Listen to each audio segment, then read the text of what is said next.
Salut à tous, et aujourd'hui on débriefe l'actualité de ces 2 dernières semaines.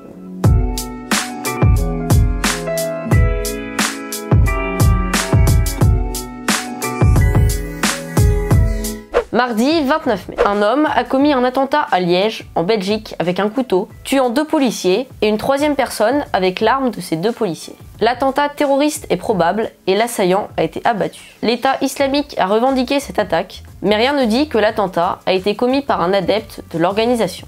Mercredi 30 mai, le journaliste russe Arkady Babchenko est apparu vivant à Kiev, en Ukraine, aux côtés du président de ce pays, Petro Porochenko. Pourtant, la veille, la police ukrainienne avait annoncé la mort du journaliste dans la capitale. Babchenko, qui avait fui la Russie en décembre 2017 après des révélations sur le pouvoir de Poutine, était menacé de se faire assassiner par des intermédiaires des services secrets russes. L'Ukraine a donc mis en scène son meurtre pour le protéger. Cette méthode a été vivement critiquée par les médias internationaux car elle peut durcir encore plus les liens entre la Russie et l'Ukraine ou encore décrédibiliser les vrais crimes commis par la Russie. L'Ukraine est aussi accusée d'avoir fait tourner une fausse information pendant 24 heures. Le plus grand camp de migrants de Paris, le Millénaire, a été évacué tôt le matin et environ 1 millier de personnes ont été envoyées dans des sites d'accueil. Et le 4 juin, les 2 derniers grands camps parisiens ont été démantelés. Cela porte à 36 le nombre d'évacuations de camps dans la capitale depuis 3 ans. Jeudi 31 mai, Sergio Mattarella, le président d'Italie,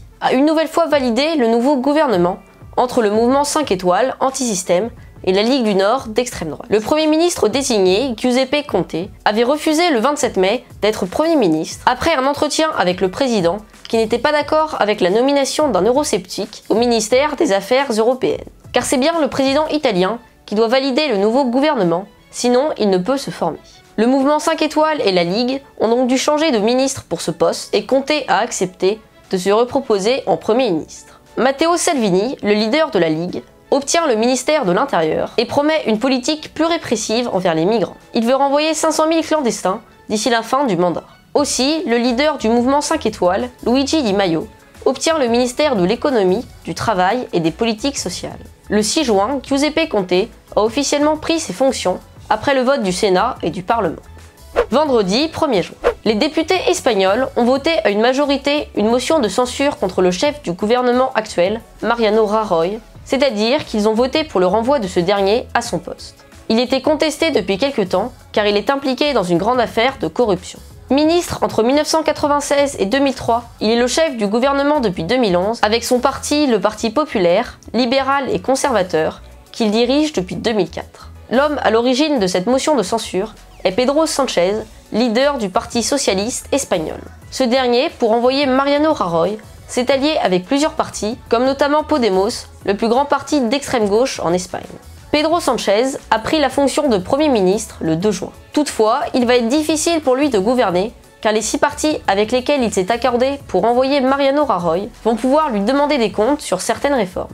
Il ne possède ainsi qu'une faible majorité à l'Assemblée. Il va donc peut-être devoir convoquer des élections anticipées dans les prochains mois. Mardi 5 juin, le Sénat a adopté la réforme de la SNCF qui fait débat depuis quelques temps et qui a entraîné une grande grève des cheminots. Peu de points de cette loi ont été amendés au Sénat, mais le principal changement est que le statut économique de la SNCF, qui devait être une entreprise à capitaux publics, va être une entreprise à capitaux publics incessibles, c'est-à-dire que l'État ne pourra pas vendre un bout de la SNCF à des actionnaires privés. Malgré tous les nouveaux points de la loi, la grève des cheminots continue et a déjà coûté 400 millions d'euros. De nombreuses enquêtes et mises en examen ont été ouvertes en France. Tout d'abord, les comptes de campagne de 2017 de Jean-Luc Mélenchon vont faire l'objet d'une enquête préliminaire par le parquet de Paris pour vérifier si tout est en ordre. Il a été accusé il y a quelques mois d'irrégularité dans sa campagne. Mélenchon nie en bloc. Aussi, Éric Woerth, impliqué dans l'affaire des financements libyens pendant la campagne présidentielle de 2007 de Nicolas Sarkozy, a été mis en examen. L'affaire avait été révélée en 2012 par Mediapart et plus récemment, Cache Investigation a diffusé sa propre enquête. Enfin, le secrétaire général de l'Élysée actuel, Alexis Kohler, est visé par une enquête du parquet national financier.